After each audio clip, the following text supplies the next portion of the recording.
Hi, everyone. As people starting to file in, I'm just going to quickly run over some housekeeping for today's presentation and discussion. So this event will be recorded. It will be made available on the Ada Lovelace website afterwards. We are going to be taking Q&A from members of the audience today. So you'll notice a Q&A function in the bottom of your screen, which you can happily click and drop any questions you have for the panel there. We'll be sure to get to them. If you are on Twitter, you can retweet this event at Ada Lovelace Inst. That's our Twitter handle. And we will also have closed captioning for this event. So if you do need closed captions, feel free to click the CC Show Captions button at the bottom of your screen. Fantastic. Well, I'm really excited to welcome everyone here today to this presentation on a fantastic piece of research that we've been happily undertaking at the Ada Lovelace Institute in partnership with the University of Exeter. This piece of research explored public sector media's uses of recommendation systems, which are a fascinating topic, which I'm sure you've seen quite a lot about in the press. Recommendation systems are increasingly being used for a wide variety of uses by different kinds of media organizations. And really the things we want to get at in this piece of research, we're exploring how they're being used by public sector media organizations, the kinds of ethical risks and challenges that they're facing, and what that can tell us about the use of these kinds of systems in future for other kinds of media organizations. I'm very excited to announce we have a very wonderful panel with us here today. Starting us off, we're going to have some presentations from our lead researcher, Elliot Jones, and Dr. Sylvia Milano from the University of Exeter. Elliot is a researcher at the Ada Lovelace Institute who covers a variety of topics, including this work around ethics recommendation systems.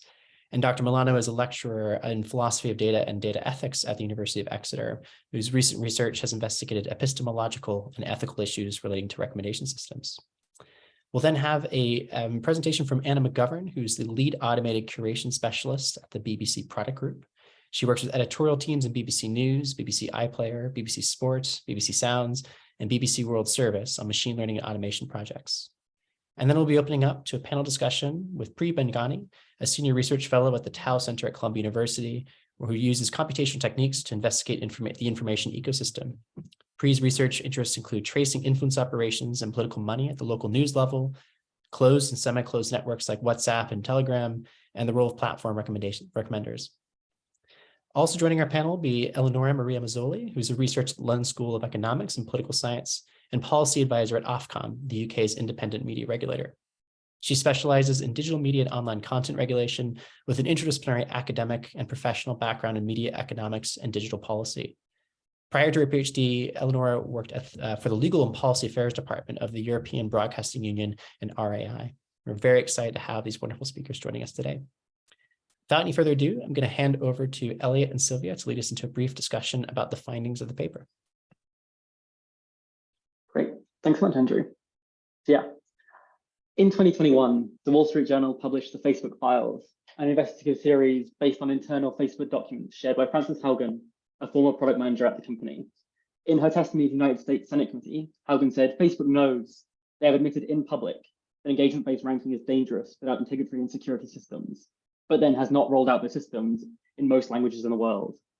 It is pulling families apart, and in places like Ethiopia, it is literally fanning ethnic violence. Recommendations sit behind a vast array of digital experiences today, from other users purchased on Amazon to Facebook recommendations of who your friends might be. These practices are credited with the driving success of companies like Netflix and Spotify. But they're also blamed for many of the harms associated with the internet, such as the amplification of harmful content, the polarization of political viewpoints, and the entrenchment of inequalities. Regulators and policymakers worldwide are paying increasing attention to the potential risks from recommendation systems, with proposals in China and Europe to regulate their design, features, and uses, from the UK's Online Safety Bill and the Youth Digital Services Act, China's recent recommendation regulations. Much of the focus has been on social media platforms, but traditional media have also had to grapple with whether to use these systems. Public service media organizations like BBC, Channel 4, and their equivalents across Europe are starting to follow the example of their commercial rivals and adopt recommendation systems. Like big digital streaming service providers, they sit on huge content catalogs of news and entertainment content and can use recommendation systems to direct audiences to particular options. But developing recommendation systems for public service media is not just about finding technical fixes. It requires interrogation of the organization's role in democratic societies in a digital age. How do the public service values that have guided them for a century translate into a context where the internet has fragmented the public sphere and audiences are competing with streaming services? How can public service media services use this technology in a way that serves the public interest? These are questions that resonate beyond the specifics of public service media organizations.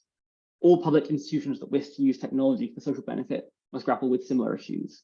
And all organizations, public or private, have to deploy technologies in a way that aligns with their values. This is the context in which we started our research into the ethics of recommendation systems in public service media. So the rest of this presentation will cover: how did this project come about? What research questions is this project answering? What were the research methods? What do we mean by recommendation systems? And what were the key findings of the research? So firstly, how did this come about? This project began in early 2021 with funding provided by the Arts and Humanities Research Council, and we partnered with the BBC over the summer of 2021. We brought on experts in the ethics of recommendation systems, such as Sylvia Milano, and experts in digital technology policy and public service media journalism, Catherine Miller, to jointly work on the project alongside us. So what questions did the research address? The first question was, what values do public service media organizations follow, and how do these differ from the goals of private sector organizations? How do public service media use recommendation systems in their work? What can recommendation systems add to public service media, and is their use in tension with the public service values behind these organizations? What ethical risks do recommendation systems raise in these contexts? What challenges should teams within public service media, so the product team, editorial, legal, engineering, consider? And finally, what mitigations can public service media put in place in the development and deployment of these systems? We had two main methods when approaching these. The first was a literature review. A literature review surveyed current approaches to recommendation systems, the motivations and risks in using these recommendation systems, and existing approaches and challenges in the evaluation of these systems. We then focused on reviewing existing public information on the operation of recommendation systems across European public service media and existing theoretical and case studies in the ethical use of these systems. We also surveyed the history and context of public service media organizations, with a particular focus in their role in previous technological innovations such as radio and television and streaming. We also undertook 29 semi-structured interviews with 8 current and 3 former BBC staff members across engineering, product, and editorial, 9 interviews with staff members across other public service media organizations, and 9 further interviews with experts from academia, civil society, and regulators. So before we dive into the findings, I just wanted to clarify by what we mean by recommendation systems. This term can be used in many contexts in many different ways. Ultimately, what we mean is recommendation systems are context-driven information filtering systems. They don't use an explicit search query from the user, unlike a search engine, and instead display and rank content based on contextual information according to criteria set by their designers. This contextual information can include the item being viewed, such as the current web page or the article being read, the items being filtered or recommended, such as the length of content, the genre, or other metadata about the content, the users, such as the location of the user and their preferences, or the wider environment. In media organizations, producers, editors, and journalists have always made implicit and explicit decisions about what to give prominence to, both in what stories to tell and what programs to commission, but just as importantly in how those stories are presented. Deciding what makes the front page, what gets prime time, what makes top billing and evening news. These are all acts of recommendation. For some, the entire institution is a system of recommending content to their users. And so we look at these systems in that context as an evolution of what has come before.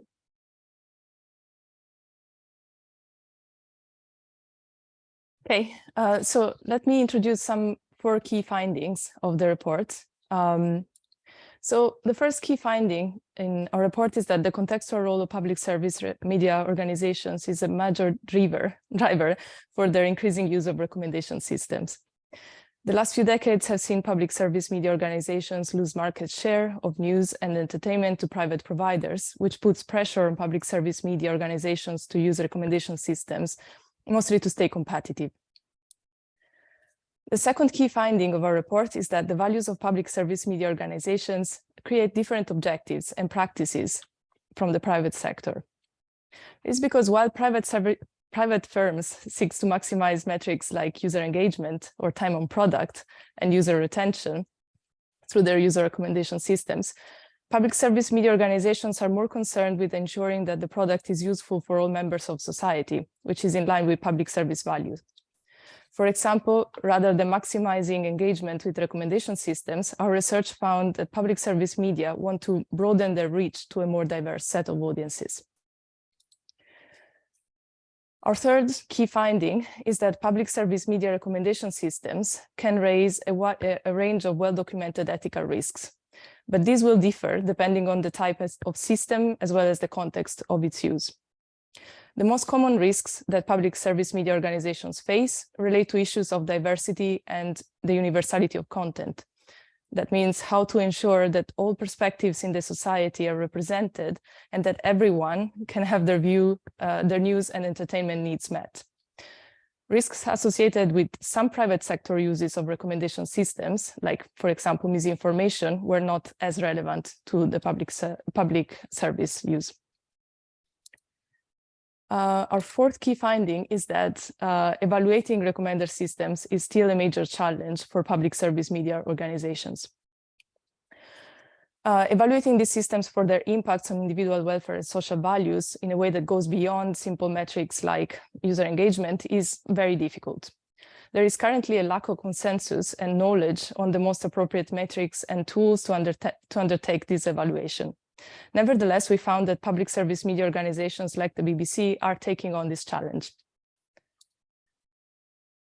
So we think that there is more that public service media can do to address the risks of their recommendation systems. And I won't go into all of them in this presentation. We have 8 of them, 8 main recommendations outlined in our report, but I will just highlight 3 of them in this presentation. The first key recommendation is that public service media organizations should communicate and be transparent with their audiences.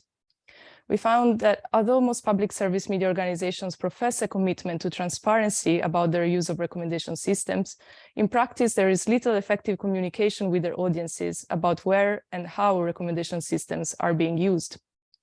Public service media should invest time and research into understanding how to usefully and honestly articulate their use of recommendation systems in ways that are meaningful to their audiences. This communication must not be one way. There must be opportunities for audiences to give feedback and interrogate the use of their systems and raise concerns. Our second recommendation is to define public service values for the digital age. So recommendation systems are designed to optimize against specific objectives. However, this is happening at a time when the concept itself of a public service value and recommendation systems is under question. And the role of public service media organizations is under question. So unless public service media organizations are clear about their own identities and purpose, it will be difficult for them to build effective recommendation systems and then communicate them to their users. Our fourth recommendation is to broaden public participation. Beyond transparency of individual user choice and control over the parameters of the recommendation systems that are already deployed, users and wider society could also have a greater input during the initial design of the recommender system and the subsequent evaluation and iteration. We also found that government should support the BBC and broader public service media to experiment with new approaches to recommendation. We found that the BBC and other service media organizations are already taking on this challenge, but will not be able to do this alone. They are promising sites, however, for socially beneficial innovation, and more funding into their methods and practices could help establish socially beneficial methods for recommendations that other sectors could then benefit from. We found that here is a real opportunity to create a hub for research and development of recommendation systems that are not tied to industry goals. So UKRI's National AI Research and Innovation Programme, as set out in the UK AI strategy, could fund the development of a public research hub on recommendation technology. These organizations will also need support from regulators in order to experiment and innovate in a way that is responsible, but at the same time not stifling.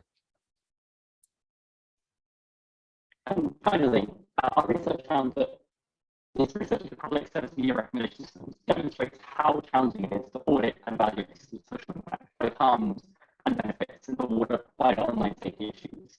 Even when organizations like BBC and other public service institutions who are trying to serve social goals and are trying to optimize these difficult, hard to quantify objectives and struggling it's going to be very difficult for private companies and regulators themselves to be able to audit all those objectives and for making those work. Regulated bodies must urgently act with civil society organizations and experts and recommendation systems to develop novel regulatory inspection methods for these systems to fully understand the social impact. Amazing. Thanks so much, Elliot and Sylvia, for that wonderful presentation. And I think, Elliot, unfortunately, you're breaking up a little bit at the end there, but I think the key thrust of what you're trying to say is that regulatory approaches are desperately needed in order to ensure that these kind of systems can be evaluated and audited correctly. Thank you so much. I want to now hand to Anna McGovern from the BBC to share some slides, some feedback about the presentation, about the report and the findings, and a bit about what the BBC's approach is. Absolutely. Okay, so thank you, first of all, everyone, and to all organisations who contributed to this report. I feel I'm among friends. We're uniquely placed to do this when others can't. Public service recommendations of media content feels as if it should be a collective responsibility. So actively working with Ada Lovelace and other partners, University of Exeter, and continuing to share between ourselves is absolutely the way forward. So thank you to everyone. I was asked to say a few words about what the BBC has been doing in this area. And I can tell you that we have content-to-content recommendations for Hindi and Arabic. This is referenced in the report, but also Turkish, Spanish for South America, Portuguese for Brazil, Indonesian, Thai, and Pidgin World Service languages. We have fully personalized rails. You can find an example of that in Sounds under Recommended for You. And in various places, we do personalized sorts, which work really well for us because we can select content with editorial value. It's put into a collection and it's sorted according to a user's preferences. We're also doing content-to-content recommendations with collaborative filtering, which gives us hybrid systems. New forms are coming up all the time. That's just a snapshot of our business as usual. These are powerful tools and we have responsibilities. Since the research was first gathered for the report, we've gone some way to encoding our public service and editorial values. And I wanted to show you this. It's a chart showing the issues that we really care about. This shows where we are accountable to the law and where we are accountable for public service and editorial issues. You can see here the legal issues in pink and the public service and editorial issues in blue. This is something of a representation of our editorial guidelines. The BBC's editorial guidelines is a physical book. It's also online, and it's the reason we care about accuracy and impartiality, content that's difficult in various ways and may cause harm and offence. And we also care, we really do, about diversity and relevance. All of these things matter. It's an ethical approach, but there are legal issues in there, and importantly, we're accountable for what we do. I would love to talk about these individual issues at length, but I'm going to move on because there's something else that I wanted to tell you about. So I want to talk to you about collaboration next. In the report, there's clearly collaboration throughout. It's a work of collaboration. There's a section almost at the end on page 125 called Create and Empower Integrated Teams. And I'm a huge fan of this approach. If you think back to the list of issues that we care about, there's a lot of things on that list. And then if you think about what we saw on the first slide, there are multiple ways of doing recommendations, and it soon becomes very complex. The more we do, the more complex it becomes, the more the way to meet that complexity is collaboration. We have a formal process for collaboration, and this is it for now, and I imagine it will evolve over time.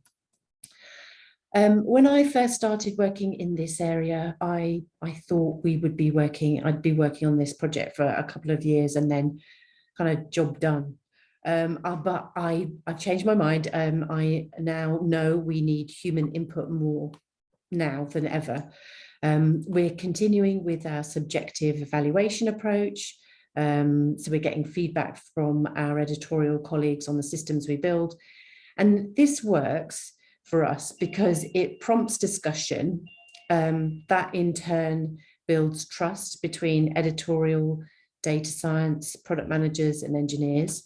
It takes editorial colleagues on a data literacy journey, and it means that our technical colleagues become more aware of the constraints that editorial have to work with. This is so important to the point that the BBC's training department, the BBC Academy, is working with us to design an editorial awareness course for technologists, for anyone working on an audience-facing product. I want to say so much more, but time's pressing, and I'm going to hand back to Andrew. Thanks so much, Anna. I really appreciate it. Well, I'm really excited to kind of bring our panelists group together to have a focused discussion on some of the themes from the report and some of the ways in which we're seeing the use of recommendation systems amongst public service media providers progressing in future. For those members of the audience, while I do have a list of questions, I would love to hear any that you might have. So if you do have any, please drop them in the Q&A function at the bottom of the screen. I'll do my best to get to them.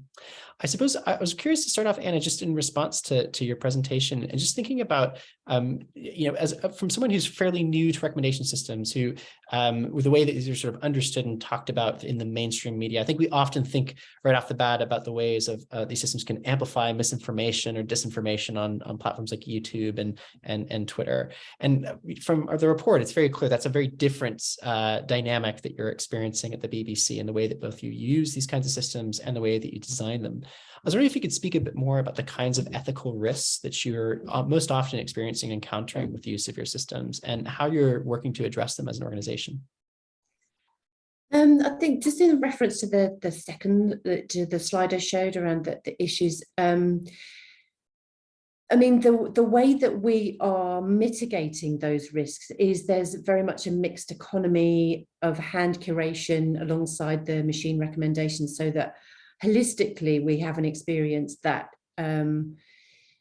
that hopefully is a good one. We're also building business rules to manage issues. So there's things like to manage impartiality. One of the strategies we're using is to uprate explainers, because we see those as valuable pieces of content that are impartial. We have business rules about not showing graphic content to children, because that would be a poor experience. I think, it's like a suite of strategies. So again, things like personalized sorts helps as well, because it means that we can choose those important pieces of content that might be that are important to the editors.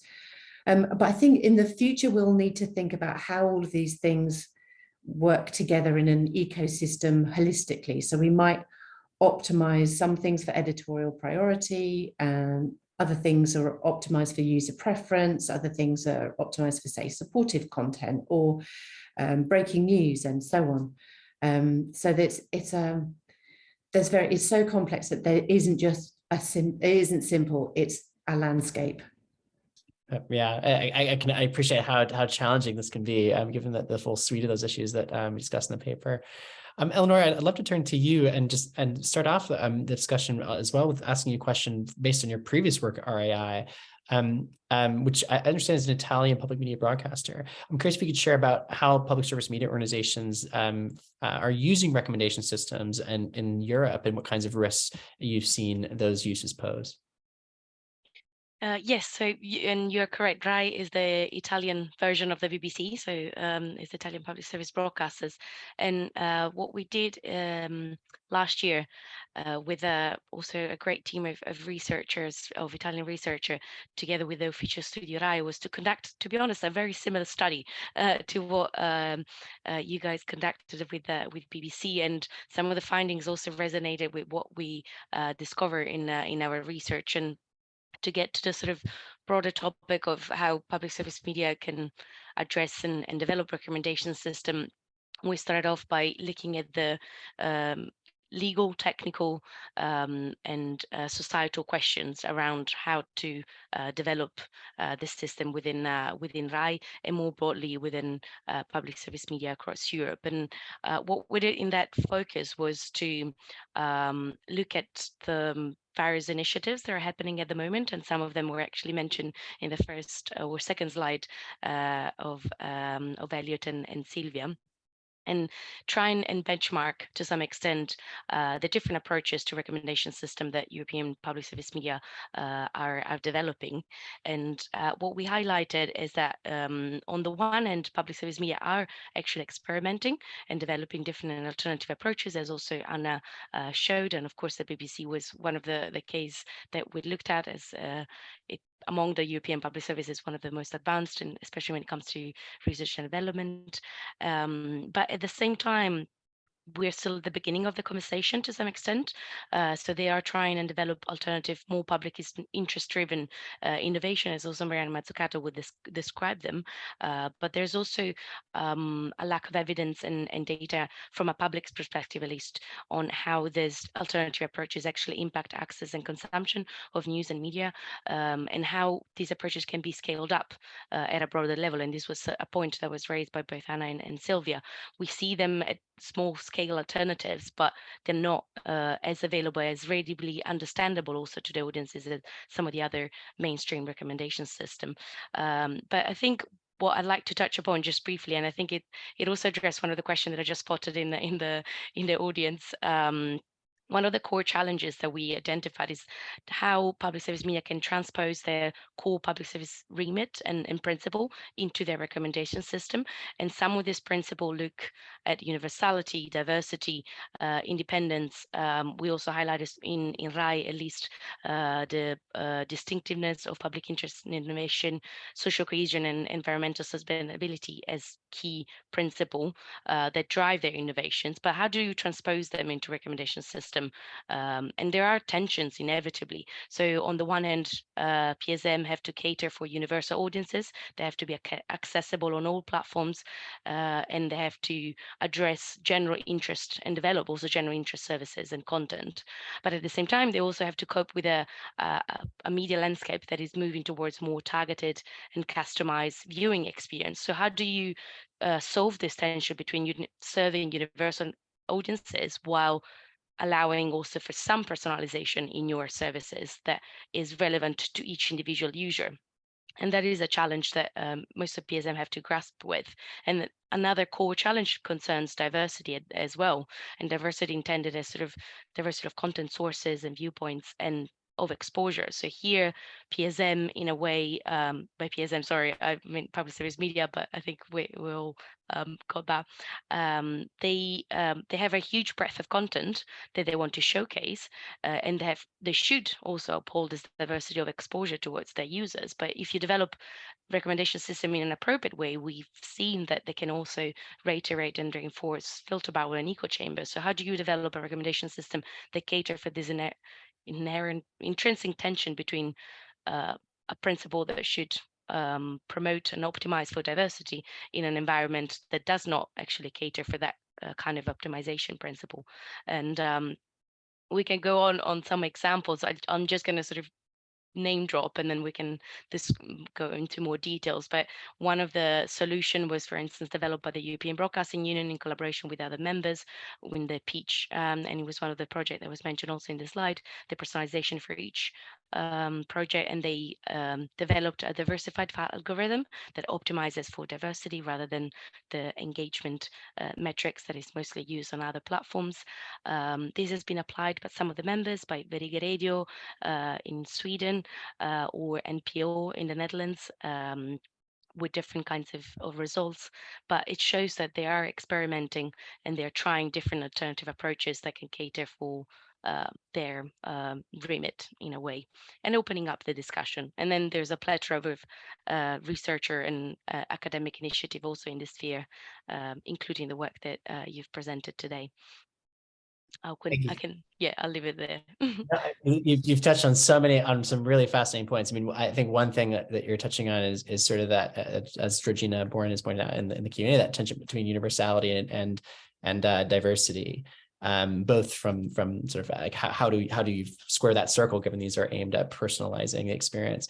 And it's really interesting to hear that notion of sort of the metrics that we are using to guide recommendation systems. Pri, I'm aware that you've written about and done some research exploring sort of ways to rethink metrics and the ways in which these technologies are a bit more aimed at sort of something different than just user engagement. So I'm curious if you could just provide a bit of detail on sort of how we can develop better, more participatory recommendation systems that rely on a different set of metrics from these ones, which I think traditionally guide the TikToks and the YouTubes out there that we've come to know. Yeah, I think what's like it's been really interesting just reading the report and listening to everyone talk right now. And I think like what's really interesting is that, a lot of the criticism that recommenders do get is around, hey, you're optimizing for engagement and it's engagement over and above everything else.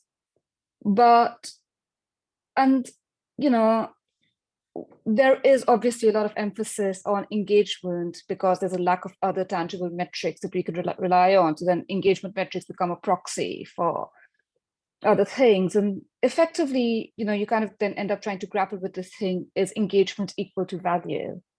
And the answer for the most part is that no, it's not, because you might instinctively react to something horrible you've seen online, but that doesn't mean that you're actually either endorsing it or vehemently opposing it or anything. It's just an instinctive reaction.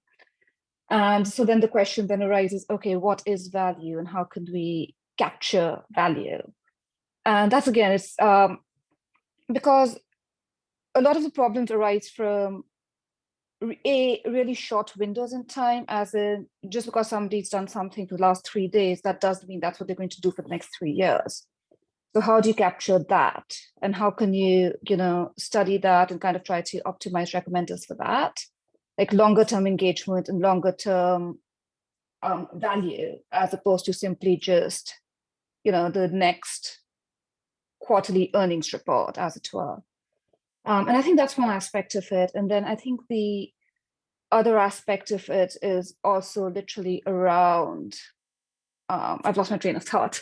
But yeah, I think like the other aspect of it is more around, what do values mean to the different stakeholders in the system? So you've got the users, yes, but you've also got the advertisers, the actual business, the shareholders, the stakeholders, the employees. And how do you bring all of that together? And what are the various different proxy variables you could use to try to understand that?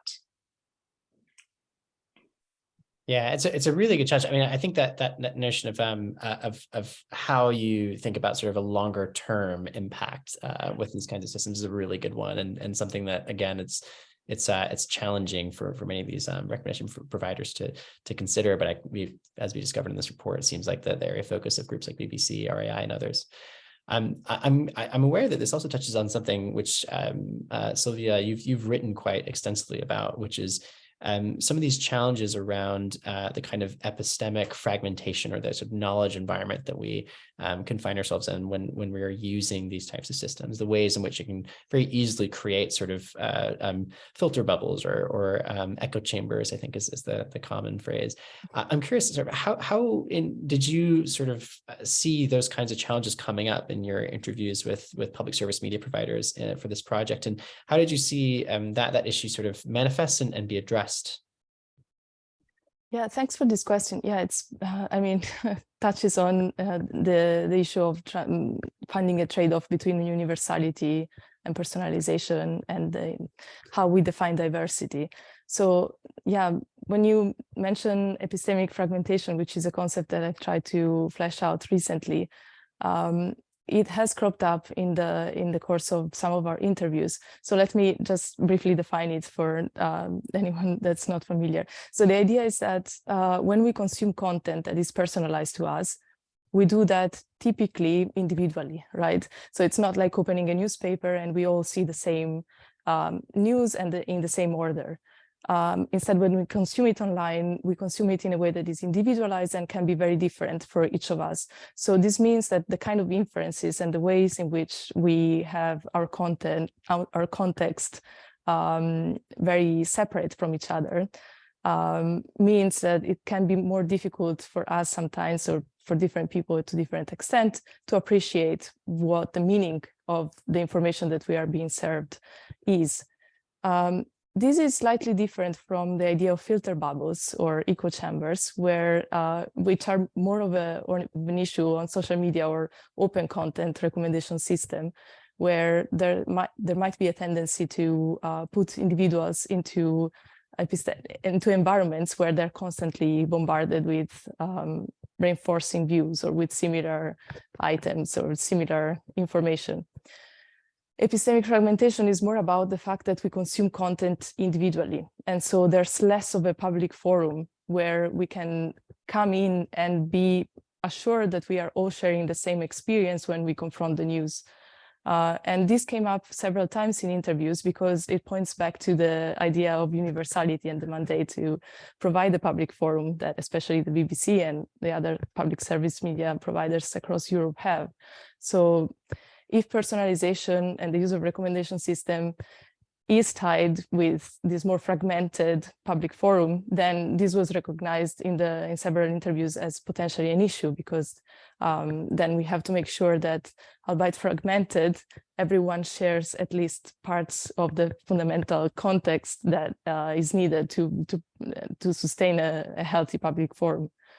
Yeah, this came up several times in interviews in relation to the definitions of diversity then, because when we consume news individually, maybe it's very important to make sure that individualized information needs are met. And these can be, this problem can be addressed by formulating a criterion of metrics for diversity that are, meet people where they are. So you have an information diet that actually maybe fills some of the lacunae that you might have based on your observed behavior, or that we make sure that editors can make sure that it covers everything that is deemed as fundamental to what is currently in the news, etc. So yeah, it's definitely is something that is explored to the report, I think, to some extent. I mean, Anna, I'd love to hear more from you about the BBC, because I appreciate one of the things that's so impressive from this research is how much the BBC is doing to address these kinds of challenges, not just from some of the ways in which you've translated values from the public service media perspective into actionable steps for your machine learning, but also in the principles you developed around machine learning at the BBC. And I was just curious if you could speak more about sort of how your team are approaching these kinds of issues and the steps you put in place to mitigate those kinds of risks. Yeah, so one of the important pieces of work that we've done that's important to mention is the machine learning engine principles. So this is a set of guidelines for us every time we embark on a machine learning project, and it's a set of steps and a checklist and it's used not so much as these are all the things you must do, but it's to prompt discussion. And I think discussion is really important, because if you talk about things, then you shake out all of the challenges that you come up against, but also you begin to start to discuss solutions too. And I think, I mean, there's other things that we are working on. So we think that, like I said, the Academy is working on delivering editorial training for colleagues working on audience-facing automated experiences. I mean, but just on a practical level, we are looking at things like content diversity measures to broaden horizons and make sure that we are not falling into those filter bubbles. And as for things like I think it's a really interesting point that you raised, Sylvia, about the loss of a public forum. I mean, there aren't any simple. I don't know if there's any really simple solutions to that particular one, but like I said, I think it comes back to looking at our experience, like what do we want our experience to be holistically across the experience of when people come to public service media organisations. It's a really good point. I'd like to drill down this to kind of zoom out a bit to lessons we can learn and sort of take back to public service media broadcasters outside of just the UK context. I mean, that notion of how different public service media organizations can, first off, do that kind of values and principles translation, and then also develop shared metrics and greater transparency of their processes. Where do we begin with that? I'm aware that the EBU, Eleanor, as you mentioned, has already kind of conducted some of these initiatives. I think the Peach initiative is one that you'd mentioned in your discussion, in which we talk about in the paper. Are there other next steps that you could see public service media broadcasters on a more international scale take to address some of these challenges? I think that's definitely a really good point, and at the same time, not an easy one to address, because as soon as you talk about public value and public service principles, you can have a broad understanding and a shared list of values, and the EBU has come up with 6 of them.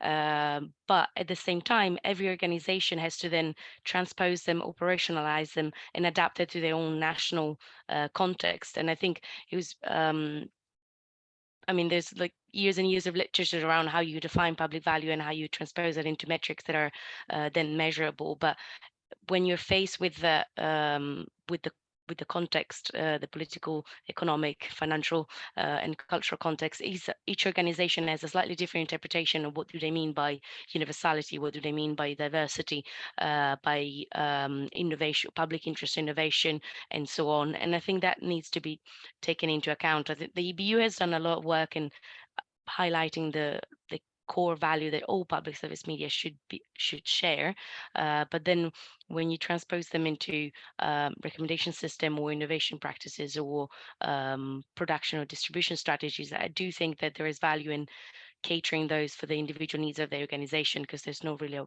one size fits all in this sort of practical approach to it. But when within the RAI, the work that we did with RAI, we also were trying and question a bit some of these values at the same time, and trying to see whether additional ones should be added, especially if you look at the sort of public service as a multimedia organization or a platform almost in itself. And this points out to the fact that there's no full agreement on how they all comply with them. And I think also, especially the sort of the social cohesion and the sustainability or the environmental sustainability aspect emerged quite prominently in the RAI work, even though it's not officially recognized value in the list of the 6 EBU core values. But again, also looking at how you transpose them into recommendation system, when we sort of benchmark and looked at the different practices, we also saw that some organizations were focusing on one value more than the other, because when you talk about recommender, there's always a choice that you have to make, right? You can combine different algorithms, but at the same time, you have to optimize for one of them. And Sveriges Radio, for instance, was in the news value project, so the Swedish radio broadcaster was looking less at the diversity and more at the importance for catering for niche audiences, when they were trying and operationalize the public value in their news project, whereas the EBU Peach diversified algorithm per se looks at more this diversity of exposure. So they try and build on a collaborative filtering, while then expanding and recommending something that is a bit similar but not so similar within the set of what is consumed by the users.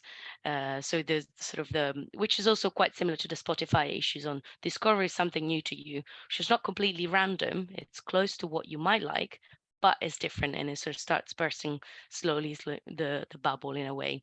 But yeah, all to say that I think different initiatives speak to different values, and not there's no one solution when you have the perfect recommender system to optimize for all public values for all public service media organization, if that makes sense.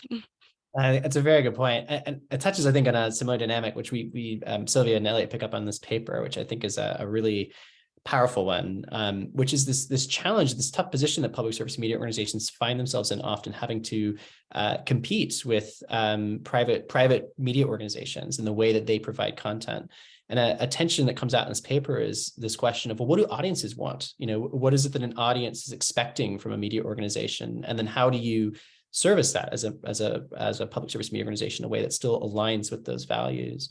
I'd love to kind of present this back to actually everyone on the panel, if that's all right. And Sylvia, I wonder if you could start, and then Priya and Anna, I'd love to come to you in turn, but just curious if you have sort of any thoughts on how you saw the dynamic playing out in the research, and if you can think of some ways in which, you know, there is some very common, clear alignment, or some ways where there that tension will probably come to a head in certain places.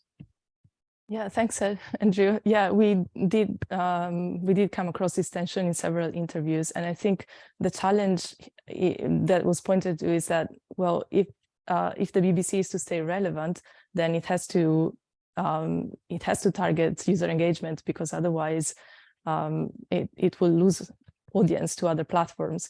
So in a sense, it's not fulfilling any other of its values. It's not fulfilling its mandate, unless it's still able to capture a good portion of the audience, and therefore engagement metrics seemed inescapable. In many interviews, we came repeatedly against this point. In the report, we didn't focus on the BBC strategy when it comes to publishing content on other platforms. We focused on in-house recommendation systems. So the focus was slightly different. But of course, the research into recommendation systems in-house at the BBC is done in the context of a broader struggle, really, of the BBC to still have a meaningful share of the audience. So at least from what we found in the interviews, there's no clear consensus on how to address this broader issue of competing with the platforms that are focused on engagement. What we did find is that there are prospects for potentially doing things differently, but they do require more investment, because testing out any alternative metrics or testing out any operationalizations of different values that can still compete in terms of user engagement with those others that are used by private organizations requires a lot of resources that are currently maybe not available to the same extent that they are to private institutions. So that's where we saw really an opportunity for public investment and public research. But I'll leave that to Anna then. Yeah, and I'm happy to go to you next if you'd like to respond. Then Priya, I'd love to come to you. Yeah, I don't think we've got this one solved yet. There is this tension so clearly about, we want to provide experiences that audiences really want, and then we, at the same time, also there are certain things that we are obliged to present to them. And so how do we navigate that? So I think if there are, it isn't just about like one algorithm and optimizing for a single thing. So we might choose on some occasions to optimize for those niche audiences. I really like, that's a really good idea. Because those audiences could be underserved, and we will be fulfilling our public service obligations by reaching them. I'd love there to be more, to know more about what audiences expect from personalization, and that was in the report. Like when it comes to news, do people really want to avoid the headlines of the day, or do they rely on us to tell them the things that are important to know? So obviously this is an area where there is a lot more to do. I'm going to hand over to someone else. Yeah, sorry, this is a very hard question. I mean, Priya, I'd love to hear your thoughts on a way to think out of this this challenge. Yeah, I think the two things that, obviously this is just my opinion, But I think the two places where recommender systems are most lacking right now are, especially from like the user-facing POV, is mostly around providing more controls as well as more transparency. How many users know that there's a recommender system that's actually showing them the content they're seeing? How many users know that they have any control over that? Do they have any control over that? I recently saw something that said that even if you say dislike on a YouTube video, say you're not interested in it, YouTube isn't going to factor that into what it recommends to you. So then how do you, like, what control does the user have? And when the user does know what he or she wants to see, what controls do they have in order to, affect their consumption, as it were? And, I don't think we've seen anything that kind of really, we've not seen very many really good solutions come off that on the recommender front. And, also like, why am I seeing something when, I bring up Facebook? Why am I seeing a certain post? Why am I seeing a certain ad? There are now prompts, but they're so generic that they tell you absolutely nothing. Like Facebook is targeting adults over the age of 30 in New York. It's like, well, I'm sure there's more to it than that, but what else is there? I think like kind of like trying to understand more how users are actually interacting with recommender systems, maybe it be over longitudinal surveys or something like that. But that obviously requires a lot of time, a lot of effort. And I think like one of the most frustrating things to me as a researcher in an academic institution is that I know private industry, be it Twitter, be it Facebook, be it YouTube, they've done these surveys, they have a much better grasp of how audiences are engaging with their systems. And yet a lot of that research is just internal to them, and we're on the outside just guessing what's going on. Yeah, this actually, thank you for that point, Priya. I think that moves actually into a really key point we get into in the paper, which is around what is the role of regulation as a way to sort of incentivize or put in some requirements around how these systems are designed, used, and made a bit more transparent. I guess it'd be wonderful, Eleanor, if I could turn to you just to get a sense of, from your perspective, what do you think are the kind of the most topical, like interesting areas that regulators in the EU and abroad are thinking about as a way to kind of enforce some kind of regulatory requirements around public service media uses and design of these systems? Is there sort of a particular area of focus that you see most regulators are coming towards around the types of risks that can arise or the kinds of solutions that might be put forth to address some of these challenges?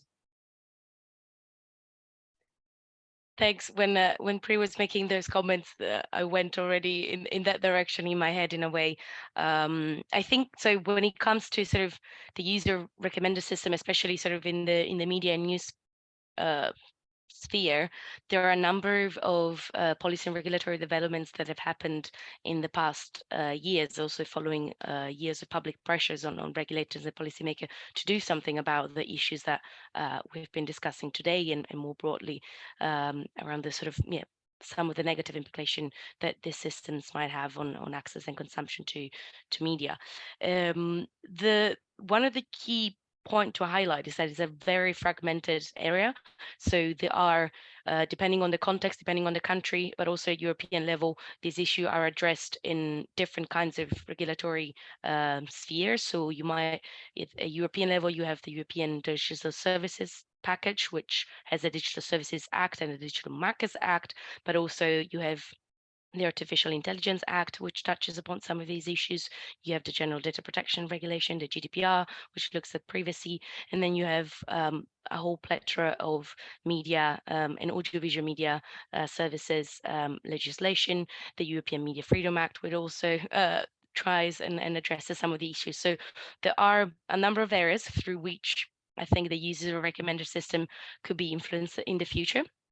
I could sort of just briefly touched upon the DSA, so the Digital Services Act, which is one of the main ones, and I think could address perhaps some of the issues that Pri was mentioning around transparency, maybe, depending on how it's implemented, of course. But it is, let's say, a legislation that certainly it's a landmark achievement in a way that has shifted a bit the way in which European policymakers approach regulation of digital platforms. So it's going in ex ante rather than ex post, and it has introduced a number of requirements when it comes to conducting risk assessment, deploying risk mitigation measures, and conduct yearly independent audits as well. But also is introducing a number of transparency requirements, especially for those they're called VLOPs, very large online platforms. So those that have 45 million users and above, and they're some of the transparency requirements, specifically in recommender system, ask this platform to make sure that users and the publics are aware of, in a easily or user-friendly way, of the parameters that are used to recommend audiences, and perhaps if there's an option to opt out or opt in, that also is made readily available, which builds on one of the rights to customization that the European Media Freedom Act is actually trying to introduce. So a right for users to opt out to the default setting of customization or access different kinds of recommendations. But that the European Freedom Act is a separate act. We don't know what's going to happen to it because it's now currently being discussed, and how they will play out in practice is also a big question, I think, because they've been approved, the Digital Services Act, but it will have to be developed and implemented at a national level through code of practices. And that's also a big question on how it will be enforced and monitored as well. Thank you so much for sharing that. I'm conscious of time. We've got about 2 minutes left. And with that in mind, I was wondering if we could just put ourselves in the shoes of a public service media organization who's using recommendation systems or trying to address this challenge of how to provide relevant, useful information to its users in 2025. So let's say 2 years' time from now. What would be the one change that each of you in the panel would like to see in 2 years that we could work towards? I'll start, Sylvia, with you, and if you could each spend 30 seconds or less on this, that would be wonderful. Thank you. Okay, I'll be very quick. I think the key maybe target for PSM should be transparency and research into evaluation metrics. So I think this already started. We go into some length about it in the report, but really the focus on finding evaluation metrics and making it extremely clear what kind of data would be useful to make progress on this type of research. That's what is going, I think, to drive key progress in the area. Awesome. Anna.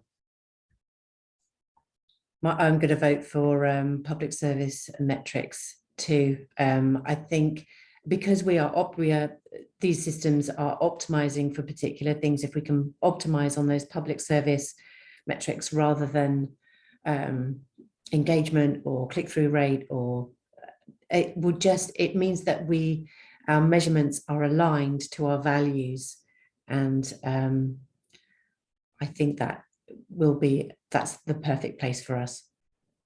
Amazing. Okay, so better metrics. I'm literally marking my calendar now to see if it gets there in 2025. Pri. Yeah, I think I'm going to steal Sylvia's answer of transparency and say that a lot more transparency would be really great. Not like a lot more control to users in order to be able to, have some control over what they're seeing, hearing, and being able to provide signals to the algorithm to change the experience. Amazing. And Eleonora, final word.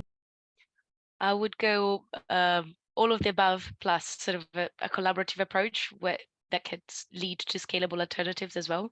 So not just organization by organization, but something that could be applicable and can positively shape the market in a broader way.